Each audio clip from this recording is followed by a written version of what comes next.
All right, open your Bibles to the book of Matthew, chapter 5. Nasa aklat tayo ng Matthew. And we're looking at chapter 5. This is called the Sermon on the Mount, or the Sermon on the Mountain. So, obviously, Jesus preached this many times in different places as he would travel, and he had more of an itinerant ministry. Just traveling around Galilee, Capernaum, in all different places. So this is the sermon that he would preach over and over again and in different context. So Matthew chapter 5 and verse number 20, tingnan lang natin yung isang verse. We're going to look at one verse today, Matthew chapter 5 verse 20. Basahin natin sabay-sabay. Let's read it together. Matthew chapter 5 verse 20, together. For I say unto you that except your righteousness shall exceed that righteousness of the scribes and of the Pharisees, ye shall in no case enter into the kingdom of heaven. Let's bow for a word of prayer and ask the Lord to bless them. Father in heaven, we thank you for your words. We pray that we would pay attention to the scriptures as it's being preached, and we would listen to what the Holy Spirit has to say to the church. And ask that you would intervene in our case, Lord, in our situations. And we trust that you will do great and marvelous things in our midst. For we ask these things in Jesus' name. Amen and amen. So, just again to remind us of the context of Matthew chapter 5, the king is speaking. So, ang nagsasalita dito ay ang Panginoong Jesucristo. At pinapatunayan ni Matthew na si Jesucristo ay ang Messiah. He is the King. He is the Messiah. Ang ibig sabihin ng Messiah, hinirang o pinili or anointed or chosen. And of course, it speaks of Jesus Christ as the one who was chosen by God the Father to visit His people and to redeem His people from their sins and really establish His kingdom here on earth. Now, yung kingdom of heaven, you notice in verse 20 it says, the kingdom of heaven. That's a special Matthew term. So, sa buong Biblia, you will only find the word kingdom of heaven in the book of Matthew. So, this definitely refers to a physical, literal millennial kingdom on earth. Now, before Jesus establishes the millennial kingdom, the Jews who believe in Him, unfortunately, will go through a tribulation period kasi they did not believe and trust in Him right now. If you want to avoid the 7-year tribulation period, kailangan maligtas ka ngayon. Kilalanin mo si Jesucristo bilang Messiah ngayon. And so, the faith that is required by the kingdom of heaven must be exercised or must be done now, today.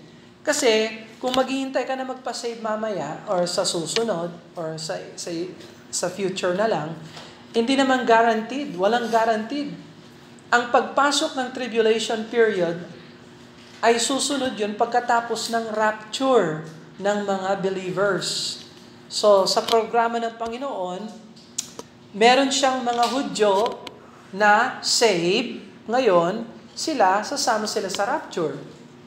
Okay? Pero maraming mga Hudyo, mga kababayan ng Panginoong Jesucristo, ay sa pangkahalatan, in general, nag-reject sila sa Kanya. They rejected Him. He came unto His own, but His own received Him not. At kaya hindi siya tinanggap, so, yung Kingdom of Heaven program, na-postpone siya. At ngayon, nasa hinaharap yung Kingdom of Heaven program, pagbalik niya sa Revelation chapter 19. Pero meron palang Revelation chapter 4 hanggang 18 na dapat magampanan before chapter 19. And so, yung mga Hudyo, for the most part, they are not saved, and a majority will not be saved. Ang talagang masisave, yung remnant na sinasabi ng Bible. A few. The few who are faithful, the few who really repent and believe and trust in Jesus during the millennial kingdom, during the tribulation period, before they enter into the millennial kingdom. And so, sabi niya dito, "For I say unto you that except your righteousness shall exceed," dapat lampasan ninyo yung righteousness ng mga scribes and Pharisees. So, may righteousness pala yung scribes and Pharisees. Yes. Pero yung righteousness ng scribes and Pharisees ay hindi sapat para sila ay makapasok sa kingdom of heaven. So, sino yung mga scribes? Sino yung mga Pharisees? Sila yung mga may outside rituals, religious practices, traditions na dahil sa kanilang tradisyon, binabaliwala nila ang salita ng Diyos. So, inuuna nila yung kanilang tradisyon. They make the law of God of non-effect. So, nawawalan ng effect yung salita ng Diyos dahil inuuna nila yung tradisyon nila. Ganyan ba ito sa Pilipinas? Nakikita ba natin yung mga relihiyosong tao, deboto, relihiyoso, tradisyon, pero sinasantabi ang salita ng Diyos? Do we see that today?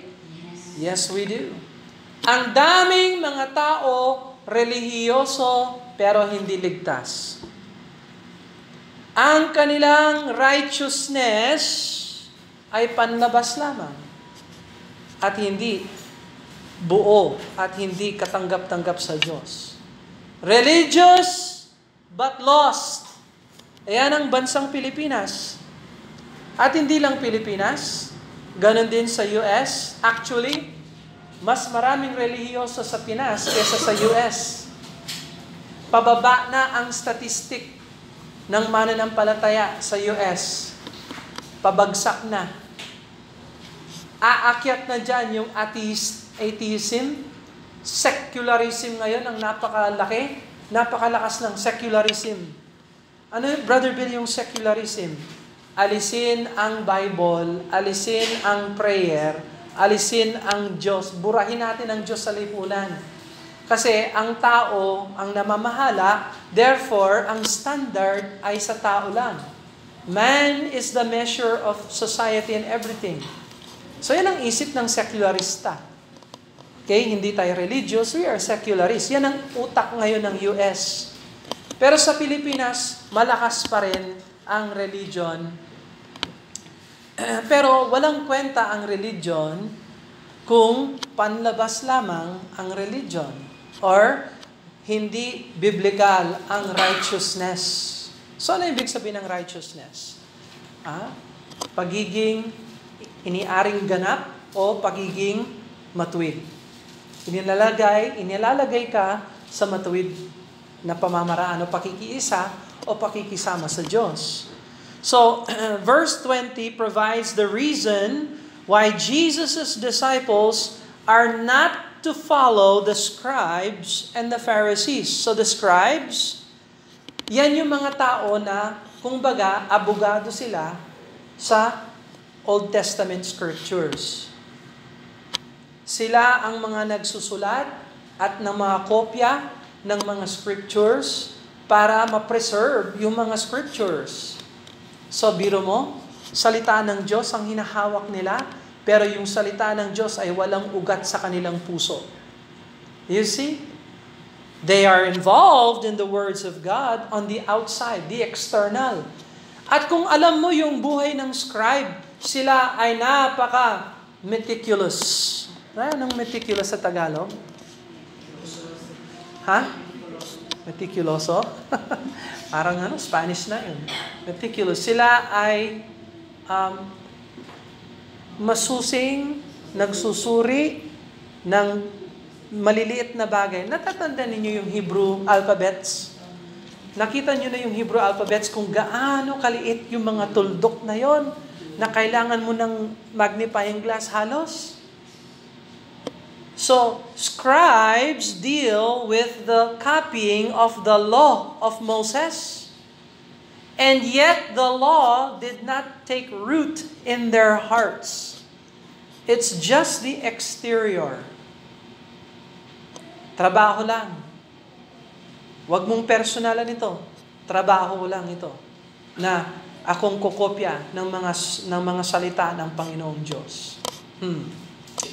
Pagdating nga nila sa pangalang Jehovah, kailangan tigilan nila yung pagsusulat. Maliligo muna sila, tapos magbibihis ng bagong damit, tapos susulat yung pangalang Jehovah, tapos ligo na naman, bihis, tapos continue na naman sila magsulat.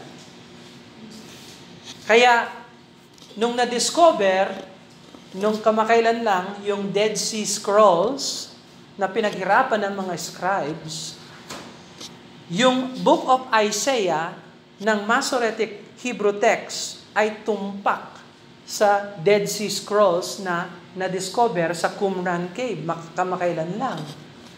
At sinuri nila, eksakto yung mga words ng Masoretic text at Dead Sea Scrolls. Paano na naging eksakto yan? Dahil sa masigasig at masipag at matyagang meticulosong mga scribes. Biro mo, they work on the Word of God. Are they saved? Saved ba sila? Wala ka nang makitang mas relihiyoso pa kaysa sa mga scribes. They are very, very religious. But they are not saved. Yung mga Pharisees naman, naalala ninyo kung saan sila nanggaling, yung pamilya ni Matatayas? Naalala ninyo yon? Yung pumatay doon sa Syrian officer na nagsabing, maghandog ka ng baboy sa altar. Sabi ni Matatayas, matanda na siyang pare. Sabi niya, hindi pwede. Bawal yung baboy dito. Sabi ng officer, sige, ialay mo. Anong ginawa ni Matatayas? Pinatay niya yung officer, giniba niya yung altar, tumakbo siya sa ilang, nagkaroon ng guerrilla warfare laban sa Syria. At doon, yung kanyang family ay nahugis na sila ang religious leader ng lipunan ng mga Hudyo before sa kapanahunan ni Jesus Christ. Kalahati sa kanilang family, conservative, separatist, nagsasarili sila. Yon yung mga Pharisees. Yung kalahati naman nilang family, medyo nagpapasikat sa Roma, gustong makisama, halubilo sa mga Roma, sila naman, Sadducees. Wala silang problema, basta may kapangyarihan na silang binigay ng Roma sa kanila, masaya na sila. Pero yung mga Pharisees, hindi pwede. Napakarumi nila. Huwag kang makihalubilo sa kanila. Sila ay makasalanan. Tayo ay pure at puro. Kaya yung pananamit nila, puti. They are separatists. Dito nang galing yung mga Hudyo na nakikita natin ngayon na merong box. Nakakita na ba kayo ng Hudyo ngayon? Yung mga may balbas dito, yung paikot-ikot dito. Hindi nyo pa nakita yan. Punta kayo sa airport, baka may makita kayong ganon. Ako, nakakita ko ng isa doon sa market. Bumibili ako ng nung pandemic, dumating siya, meron talaga. Sabi ko, Hudyo ito. Sana pila siya sa harap ko para okay ako. Naghahanap siya. Dala niya, spaghetti. Isa lang ang bibilin niya. Kaliit-liit ng bibilin niya. Ang haba ng pila. Sabi ko, sir, is that all you're gonna buy? Sabi niya, yes, sabi niya. Sabi ko, you can go in front of me. Oh, thank you, sabi niya. So, nakausap ko siya. Sabi ko, Sabi ko, shalom. Sabi niya, uy, shalom. Ay, ibig sabihin ng shalom, peace. Pagbati yon ng mga Hudyo. Sabi niya, you know Hebrew? Sabi ko, no, I don't know Hebrew. Sabi ko, I just know shalom is peace. That's right, shalom, sabi niya. Tapos sabi ko, can you tell me about the Shema? Sabi niya, yes. It's Elo, Elohim, Elohe, Elohe, Elohe. Sabi ko, so how does that work? So in-explain niya sa akin, yung Shema, yung prayer nila yon sa Deuteronomy. The Lord be upon you. Blessed, hear O Israel, the Lord thy God is one Lord. Yan yung prayer na sinusulat nila at linalagay nila sa box. So, dun sa noon nila, meron talagang box. Sa loob ng box, yung Shema. Yung prayer na yon. Yung Bible verse na yon. Now, bakit nila sinusuot yung box na yon? Kasi, sinabi ni Moses, ilagay mo sa ulo yung salita ng Diyos. So, hindi lang nila isinaulo, talagang linagay nila sa noo ng ulo nila. Dahil sila ay masigasig at relihiyoso at sumusunod sa titik ng salita ni Moses. Na malinaw ba ito? Is that clear? Kayo, saan yung box ninyo? Buti pa sila, may box. Tayo, ano ang turing natin sa salita ng Diyos? How do we treat the Word of God? Isinasaulo ba natin ang salita ng Diyos? Masigasig ba tayo para sa salita ng Diyos? Ini-Bible verse nga lang. Sa wakas, yung mga bata, nagtatry na talaga magsabi ng Bible verse. So, sila may box and Bible verses. So, now, question. Sa palagay ninyo, yung box at paglagay ng Bible verse sa kanilang ulo, yan ba'y nakakapagligtas? Do you think a Pharisee is saved? Tingnan mong sinabi ng Panginoon sa verse 20.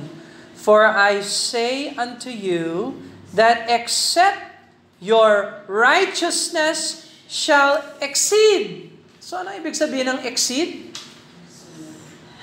Lumampas. Lampasan pa ang katuwiran ng scribes and Pharisees. So, in terms of physicality and outward religious expression, mahirap na hong lampasan ang external righteousness ng scribes and Pharisees. Pero hindi pala impress ang Diyos sa panlabas. Never na impress ang Diyos sa panlabas. Ang hinahanap ng Diyos ay yung katwiran ng puso. The righteousness that is of the heart. So, pag sinabing righteousness, ang pinag-uusapan natin dito ay yung obedience sa salita ng Diyos. Okay? So, ang tao ay matuwid kung siya ay sumusunod sa salita ng Diyos. Okay? So, kung hindi ka sumusunod sa salita ng Diyos, you are not righteous. At kung paano ka sumusunod sa salita ng Diyos, yan ay ang extent ng practical righteousness mo. Okay? So, Brother Bill, hindi ako nagbabasa ng salita ng Diyos. Hindi ka righteous. Brother Bill, nagbabasa ako pero hindi ko naiintindihan. Hindi ka righteous. Paano ka nagbabasa? Hindi mo naunawaan ang binabasa mo. Brother Bill, nagbabasa ako ng Bible pero hindi ko naman sinusunod. Anong kwenta yung anong klaseng righteousness yon? Baluktot, kulang, bungi.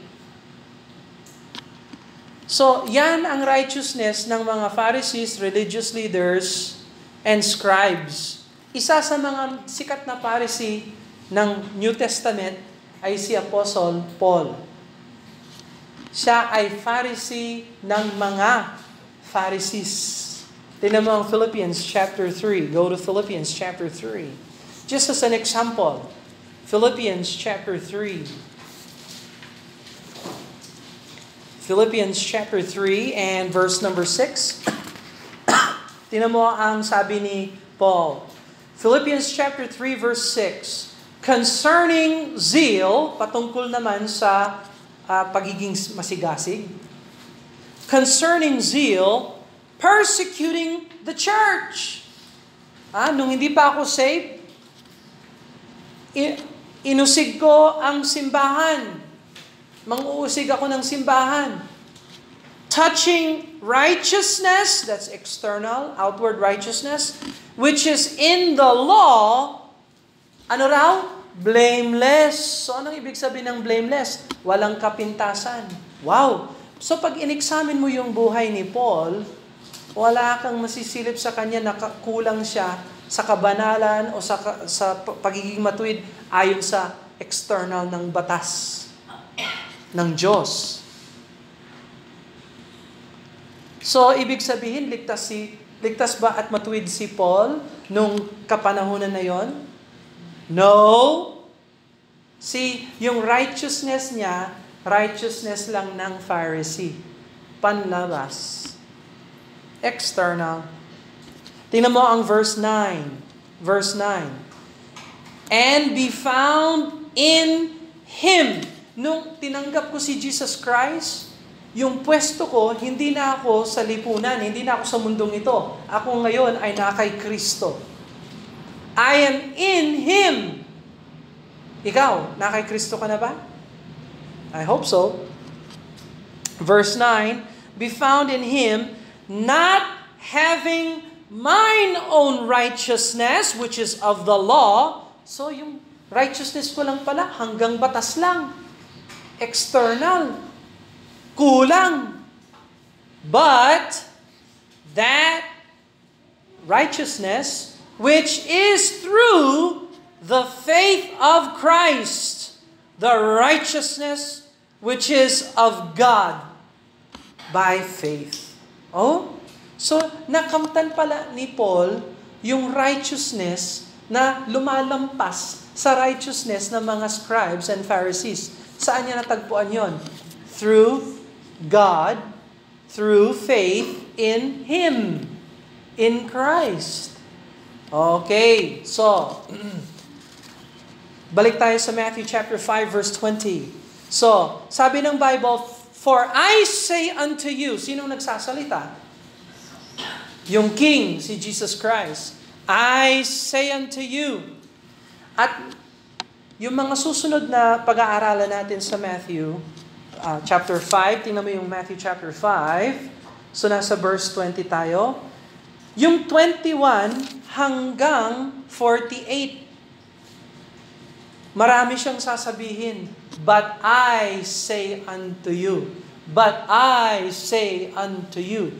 You have heard it said, but I say unto you. Sasabihin ko ito sa inyo. So, ginagamit niya yung authority niya bilang hari, bilang Messiah. Yes, ang sabi ng mga Pharisees ganito. Yes, ang sabi ng mga scribes ganito. Pero sinasabi ko sa inyo. And so he begins that official statement. For I say unto you, ito yung first time na ginamit niya at ulit-ulitin niya ito. That except your righteousness shall exceed the righteousness of the scribes and Pharisees. So alam na natin kung ano ang scribes, ano ang Pharisees, at ano ang righteousness. Ngayon, tingnan mo yung requirement niya.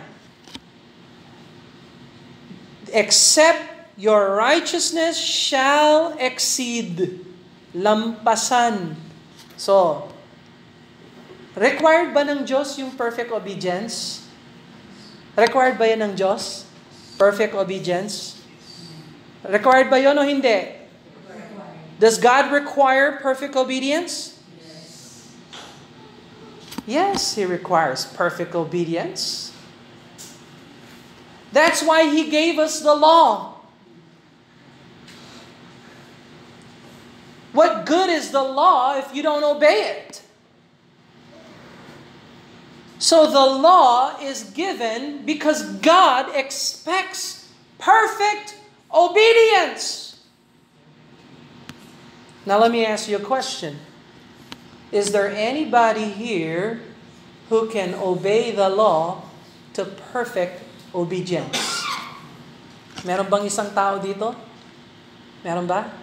Kung ikaw, kaya mo na mag-obey ng batas ng Diyos with perfect obedience, hindi ka na tao. Anghel ka na. You are an angel. Oh. So, hindi mo na kailangan mag-church. Ang church, para yan sa mga palpak. Church, para yan sa mga sinners. Sa atin, na mga nangangailangan ng tulong. Yan ang church.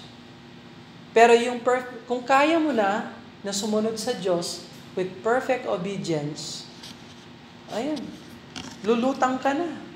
Patungo ka na sa langit. Meron bang taong ganon? Nakakilala na ba kayo ng tao na hindi namatay? Or hindi mamamatay? Bakit lahat ng tao dadaan tayo sa kamatayan kung hindi bumalik si Jesus Christ? Ba't tayo dadaan sa kamatayan? Kasi ang kabayaran ng kasalanan ay kamatayan. So lahat tayo dadaan tayo sa kamatayan kung hindi babalik si Jesus Christ dahil lahat tayo palpak. Okay. So ang batas ng Diyos, perfect obedience. Ang gawa natin, palpak, failure. So anong pag-asa natin? Meron bang isang tao na sumunod sa batas ng Diyos nang may perfect obedience? Is there someone? Sino kaya yung bayani na yon? Sino kaya yung hari na yon? Sino kaya yung officer, yung captain na yon na nag-obey sa bawat salita ng Diyos ng perfect obedience na hindi kaya ng mga scribes, ng mga Pharisees? Sino yon? It's Jesus Christ. Okay? Hindi ako, hindi ikaw, pero yun si Jesus Christ. At siya ang dapat mong sampalatayanan kasi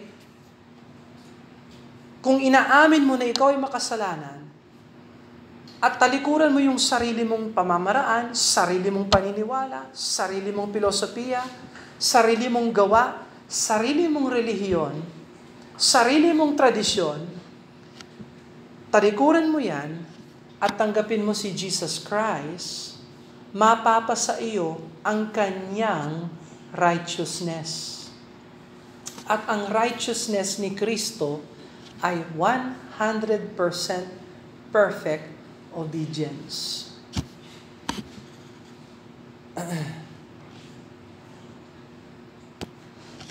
So Jesus Christ is the only one who could satisfy the righteous requirement of the law of God. Siya lang. And His righteousness is given to those who believe on Him. Savingly believe on Him. Now, pag sinabi kong by faith or savingly believe on Him, ang ibig ko sabihin doon, hindi yung, yes, kilala ko si Kristo, yes, tinanggap ko na siya, pero walang pagbabago sa buhay? Walang banal na Espiritu Santo sa loob mo? Wala kang relasyon sa Diyos? Relihiyoso ka, pero hindi ka saved. Sa palagay mo, maraming tao, relihiyoso, pero hindi saved. Pwede ka bang maging member ng simbahan na hindi saved? Pwede ba mangyari yon? Yes.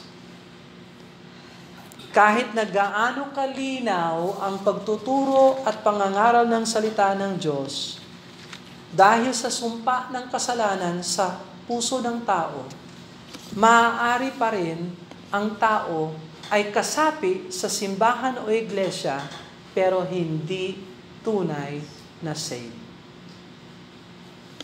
Dulot ng kasalanan, dulot ng kawalan ng pagsisisi, at walang relasyon, walang pananampalataya kay Kristo. And so, you have the righteousness of the scribes and Pharisees, but you don't have exceeding righteousness of God through Christ. So, anong mas mahalaga? Ang righteousness ng scribes and Pharisees o yung righteousness of Christ? Okay. So, ang tao ba ay naliligtas dahil sa paggawa ng mabubuting gawa? Yes or no? No. So, kahit na gaano ka kabait, kung hindi ka na kay Kristo, hindi ka saved. Dahil wala kang righteousness na lumalampas sa righteousness ng mga relihiyoso na hindi saved. Is that clear? Alright. Ngayon, pag tinanggap ng tao si Kristo, alam mo ba na si Kristo ang nagbibigay sa atin ng kapangyarihan para sumunod sa Diyos? Hindi kaya ng laman ng tao na sumunod sa Diyos. Ang laman natin ay sanay at bulok at makasalanan pa. Kahit anong gawin mo sa sarili mo, ipuwersahan mo yung sarili mo, disiplinahin mo yung sarili mo, babagsak at babagsak pa rin ang laman ng tao dahil hindi pa ligtas ang laman. We're not saved by the flesh. Therefore, we are not kept by the flesh. We cannot be kept by the power of the flesh. So,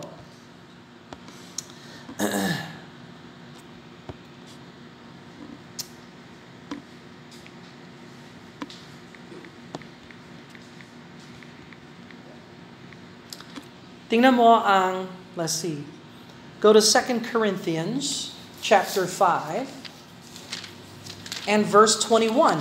2 Corinthians chapter 5 verse 21. Tingnan mo itong exchange ng righteousness. Here's an exchange of righteousness. 2 Corinthians chapter 5 verse 21. Basahin natin sabay-sabay together. For he hath made him to be sin for us, who knew no sin, that we might be made the righteousness of God in him. So nakita mo, ginawa ng Diyos Ama na makasalanan si Kristo para sa atin. Upang na siya na hindi nakakaalam ng kasalanan, hindi naranasan ng kasalanan. Upang tayo ay magawing katwiran ng Diyos sa Kanya, kay Christ. You see that? God made Him to be sin for us, who knew no sin, so that we who are sinners, we who do fail, we can be made the righteousness of God. Mas higit pa ang righteousness of God kesa sa righteousness ng scribe and Pharisees. You see? So, kung ikaw ay nagsisi at tumanggap kay Kristo, yung righteousness na nasa'yo ay hiram. Kaninong righteousness yung nasa atin dahil tayo ay na kay Kristo? Righteousness ng Diyos. You see, we possess the righteousness of God in Him. Iyon ang secret. In Him. Kung ikaw ay na kay Kristo, nasa iyo ang righteousness ng Diyos. Problema, marami na nasa church, pero wala kay Kristo. You see? Nabaptize, pero wala kay Kristo. Katoliko, pero wala kay Kristo. Baptist, pero wala kay Kristo. You see, hindi impress ang Diyos sa panlabas. Kailangan tunay na ikaw ay kasal, united to Christ. Ayan ang message ng Bible. Now, ang grasya ng Diyos na nagbibigay sa atin ng katwiran ng Diyos, ibig ba sabihin hindi na tayo susunod sa batas ng Diyos? wala nang effect ang Word of God sa atin. Pwede na natin gawin ang gusto natin gawin. Kasi pinatawad na tayo ng Diyos. Binigyan na tayo ng grasya ng Diyos. May biyaya tayo ng kaligtasan. Hey! I can live and do what I want to do. Is that right? Wrong! Wrong. Ano ba yun? Incorrect. Bagkus, yung grasya ng Diyos ay nagtuturo sa atin na tanggihan ang kasalanan at kamalian. Go to Titus. Tingnan mo ang book of Titus. Dito nagkakamali ang napakaraming mga religious but lost. Titus chapter 2, verse number 11. Titus chapter 2, verse 11. Pansinin mo yung salita ng Diyos, makinig. Titus 2:11, pakinggan nyo.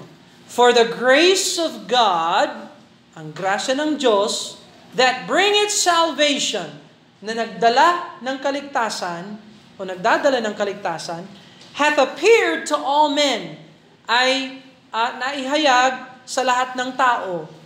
Verse 12, teaching us, tinuturuan tayo ng grasya ng Diyos, that denying ungodliness and worldly lust, we should live soberly, righteously, and godly in this present evil world. So kung sinasabi mo, nasa loob ako ng grasya ng Diyos, pero yung buhay mo ay bulok at gumagawa ka pa rin ng kabalastugan, kasalanan, hindi mo iniiwasan sa buhay mo, baka hindi tunay na grasya ng Diyos ang nasa sayo. Dahil ang grasya ng Diyos ay nagtuturo kung paano mag-deny ng ungodliness and worldly lust. At kung paano magkaroon ng sober, tamang pag-iisip, righteously, magandang asal, and godly, maka-Diyos, in this present world. So, balik tayo sa Matthew chapter 5, verse 6. Matthew chapter 5, verse number 6. Blessed are they which do hunger and thirst after righteousness. Okay? Do you hunger and thirst after righteousness? Do you want to do right? I hope so. Kasi kung wala kang desire for righteousness, sinyales yun. Baka hindi ka saved. Look at verse number 10. Verse number 10. Blessed are they which are persecuted for righteousness' sake. Do you get persecuted for doing the right thing? Ang daming mga Kristiyano hindi makakuha ng promotion dahil hindi nila papayagan na magtrabaho sila sa linggo. That is a form of persecution. Alam mo, napakababaw ng persecution natin ngayon. Basahin mo ang history ng mga Baptist na nakaraan. Basahin mo yung kasaysayan ng mga followers ni Christ. Si Matthew nga, martyr siya. Ang sabi ng tradisyon, nangangaral siya sa Africa. Naging missionary siya sa Africa. At pinatay siya. Lahat ng mga 11 apostles, yung isa, Judas. Yun, walang persecution yun. Nag-suicide nga lang yan. So, yung suicide, nawalan siya ng pag-asa, hindi siya tumingin ng kapatawaran sa Diyos, kaya nagawa niyang patayin yung sarili niya. And by the way, porque Kristiyano ka, hindi ibig sabihin hindi ka affected ng suicide. That can also happen to a Christian. Nawalan ng pag-asa, and so on and so forth. Nilamon ni Satanas. And so, but all the other apostles, every one of them were persecuted. So kung napapersecute sila na sumusunod kay Kristo, Ba't ikaw, wala kang persecution? Wala ka bang mga kamag-anak na galing sa demonyo? Lahat tayo meron. Ang daming kamag-anak ni Devil, ha? Pagdating sa church, oy, masyado na kayo dyan sa church. Bawasan nyo na yung pag-church ninyo. Judas yun.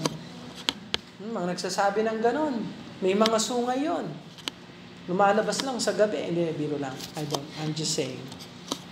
But, we must expect persecution when we do what's right. Yan na yung natin, mana. Mana natin yan. Na ipa-persecute tayo pag gumagawa tayo ng tama. And so, Christian disciples are called to follow the Lord with integrity of heart. What is obedience? Ano ang obedience? Paano mo alam na ang tao ay obedient?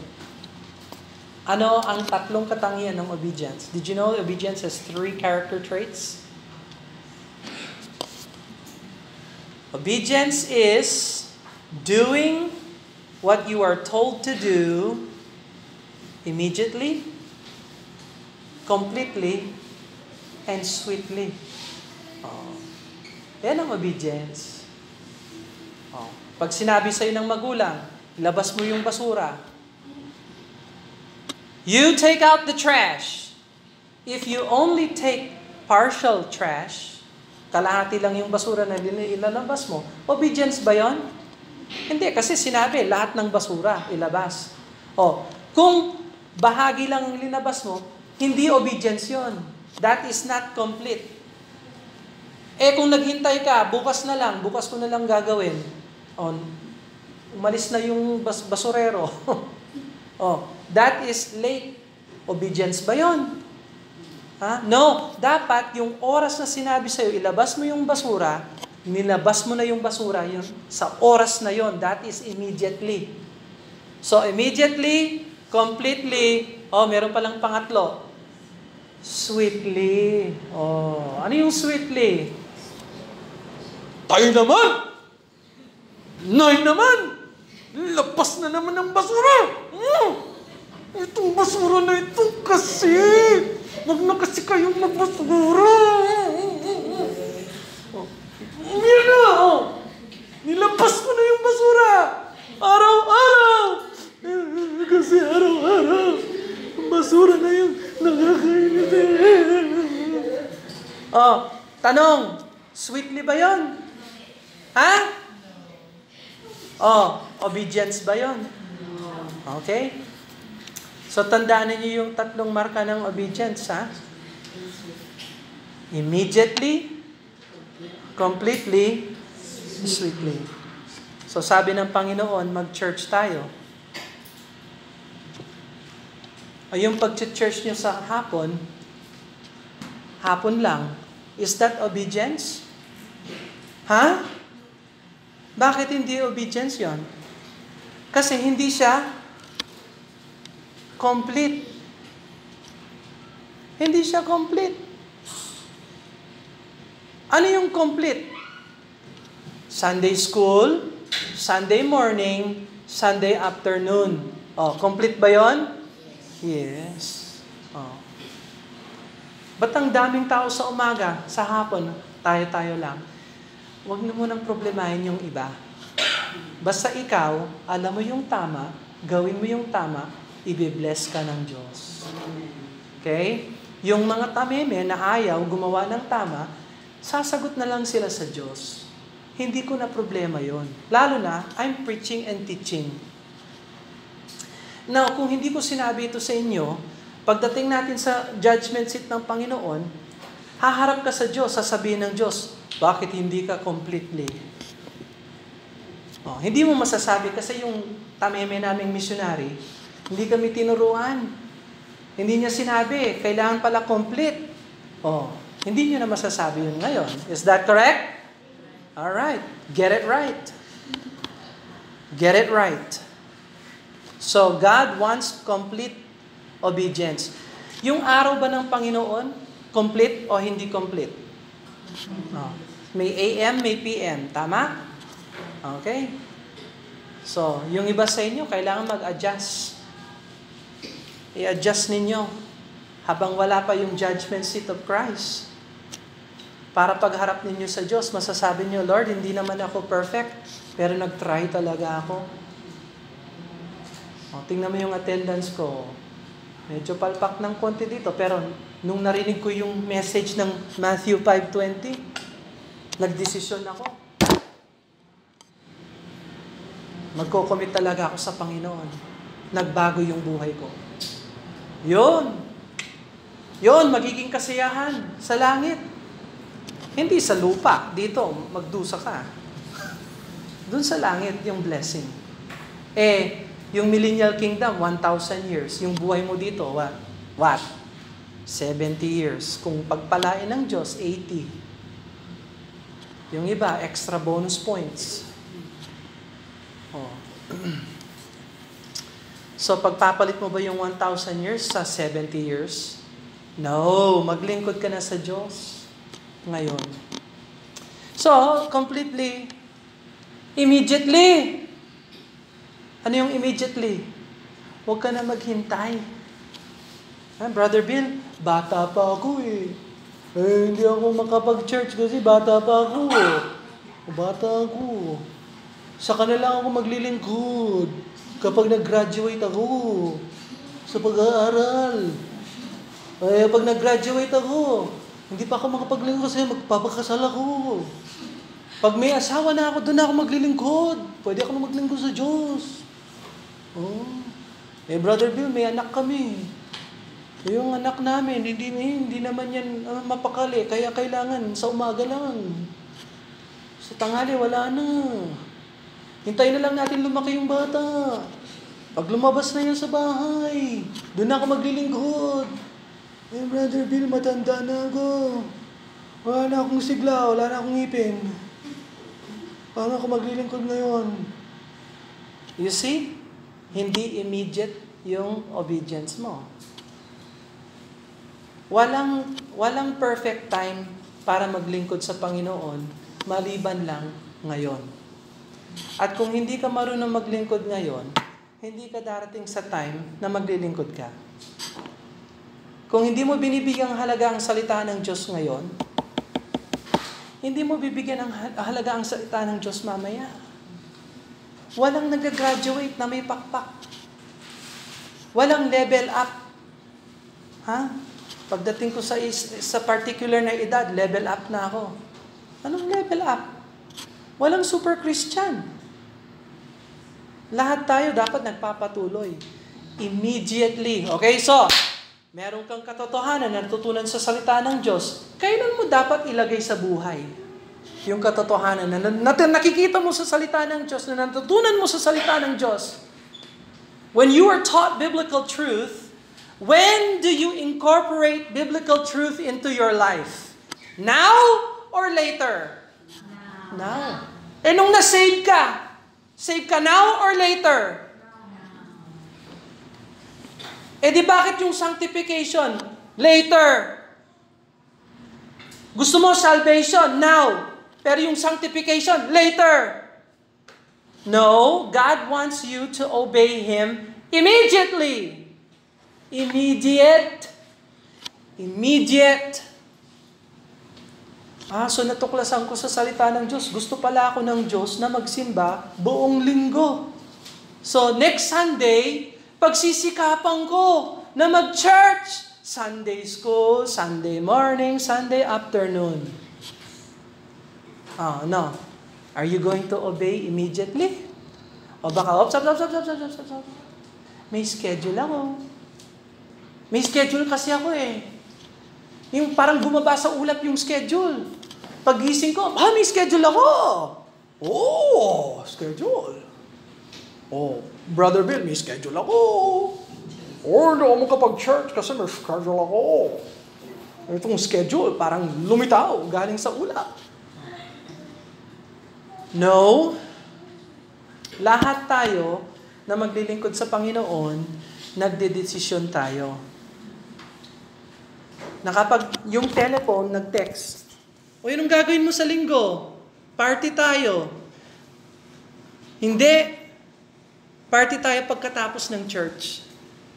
Bakit? Mahalaga ba yung church? Baka sa'yo, hindi. Kasi hindi ka saved. Ako, kilala ko si Kristo. Mahal ko siya. Magdusa ka. Happy birthday. Ayun. Pwede yun. Hindi, ang dapat talaga, halimbawa, birthday. Kung hindi, pag linggo, kasi kuha ka kasi ng gift, bumili ka na ng gift na maganda, ibigay mo sa kanila Sabado. Oh, ma'am, sir, hindi ako makapag-party bukas kasi simba kami. Ayan, alam mo naman, ako at si Jesus, talagang close kami. Ha? Hindi relihiyoso ako. This is my life. Pero, happy birthday, ito yung gift, advance ko na lang. Oh, yun. Tapos pag nagsama-salo sila, saan si ano? Ay, hindi, nagbigay naman siya ng gift. Ba't wala siya dito? Kasi nag-church yun. Kasi siya tsaka si Jesus, ganyan. Sino si Jesus? Ewan ko. Basta, yun daw. Sige na, kain na. Party. Oh, inom, Red Horse. Sige. So anyway, this obeying God completely, immediately, and sweetly. So pagpunta mo sa church, yung ihip ng hangin, masama, kailangan may ngiti ka pa rin pagpasok mo sa church. Why? Sweetly. Sweetly. Brother Bill, hindi ako nasa mood. Okay lang. Kahit na masakit yung ulo mo, ngiti ka lang. Sweetly. Pag kinausap ka, how are you? I am thankful. Oh, yun. Hindi yung katulad ng mundo. How are you?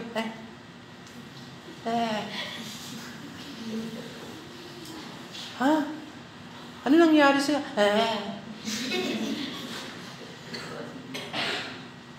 Ikaw ba ay ligtas? Nasa iyo ba ang banal na Espiritu Santo ng Diyos? Ha?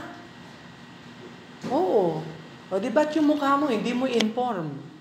Inform mo yung mukha mo na ikaw ay ligtas at ikaw ay na kay Kristo. Para pagpasok mo sa church, sweetly. Sweetly. Okay? Pag ginawa mo yung tatlo na yan, you obey God immediately, completely, and sweetly, doon mo makikita yung blessing ng Panginoon sa buhay mo. You will see the blessing of God. Sure na sure, be-bless ka ng Panginoon. Kasi hindi easy yun. Hindi easy mag-church palagi, ha? Hindi ho lahat tayo interested palagi sa salita ng Diyos. Sometimes, yung laman natin, ayaw sa salita ng Diyos. Pero anong gagawin natin? We are going to obey the Lord anyway. Oh, yung iba may sakit. Now, kung may sakit ka, halimbawa, yung iba may sakit, hindi maka-attend ng church, yung common sense yun. That's common sense. Pero may mga pilay, may mga pipi, may mga bingi, may mga walang paa, nakakarating pa rin yan sa church. Hindi dito. I'm just saying. May mga cancer patients nga, terminal pa, nag-church pa rin. Yun ang blessed. Kung kaya nila, ba't hindi natin kaya? You see? We need to learn to obey Him sweetly, completely, and immediately. Immediately.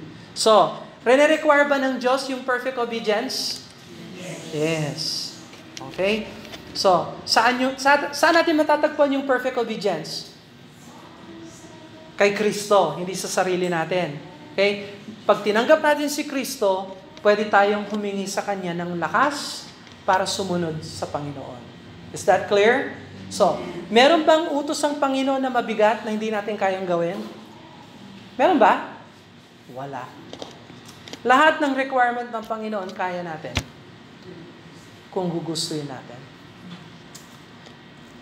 Let's pray. Father, we thank you, Lord, for the Word. We thank you, Lord, for the scriptural truth and the principles that we see in the Word of God regarding sanctification, regarding perfect obedience. And we certainly don't uplift ourselves and think that our obedience is sufficient. Our obedience is insufficient, but we know that Christ has perfect obedience. And we trust in Him and rely on Him.